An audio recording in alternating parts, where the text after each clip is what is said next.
Well, a court in Hong Kong has sentenced pro-democracy media tycoon Jimmy Lai to 20 years in prison. The punishment follows his conviction in December under a national security law imposed by Beijing. The 78-year-old founder and of the now-defunct Apple Daily newspaper was an outspoken critic of China's ruling Communist Party. He was arrested in 2020 under the new Hong Kong security law, which was enacted in the wake of anti-government protests. Lai's case has underscored the demise of press freedom in Hong Kong under Chinese rule.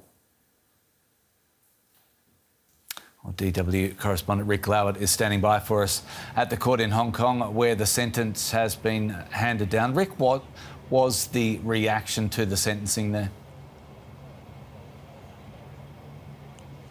Yeah, well, quite a lot of tension here outside the court in Hong Kong. A heavy police presence, a lot of controlling of the journalists keen to cover this. A big media scrum when Jimmy Lai's family came out. Obviously, 20 years, that's one of the highest sentences we've seen under the national security law.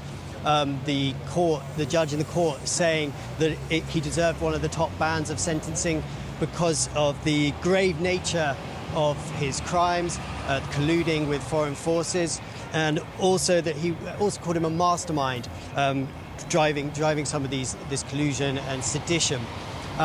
He could have faced life sentence, so we'll have to read more into the ruling, into why he got 20 years for those collusion and sedition charges. But already rights groups, journalist groups, saying that this is effectively a death sentence for who may well perish before he gets out of jail, 78-year-old Lai, and that this is, another nail in the coffin for press freedom in Hong Kong, and that it's part of a purge of journalists here in this city. Rik, did we hear from Jimmy Lai's lawyers at all on the way out? Is there any sign that they may appeal this? Is there any sign that they think there's much point to appealing this? Yeah, I believe the lawyer was asked on the way out of the court whether they plan to appeal, and he said no comment. OK. Rik, as to the impact... I would say that with the national security laws... I'm sorry, go ahead, Rik.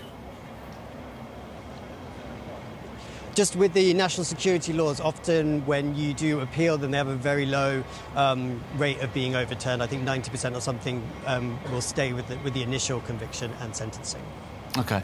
Rik, what impact do you think this sentencing will have within Hong Kong? Is Jimmy Lai now seen as one of the last symbols of resistance?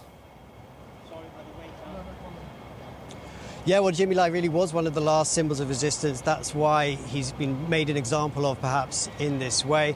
We've seen the really kind of slow death of a free press here in Hong Kong over the last 5 years after those massive pro-democracy protests in 2019. And while there are these big cases like this that send those chilling effects through society, that make an example of Jimmy Lai and that newspaper, there's also more subtle things that go on that are really clamping down on what people can and can't do here. In the last few months, we've been reporting on the big fire here that killed tens of people in Hong Kong. And, citizen journalists, people that were asking for answers from the government, posting things on Facebook and social media, they were called in by the National Security Police to be reminded not to be voicing this sort of thing, not to talk to foreign journalists. DW correspondent Rik Glauert in Hong Kong, thanks so much.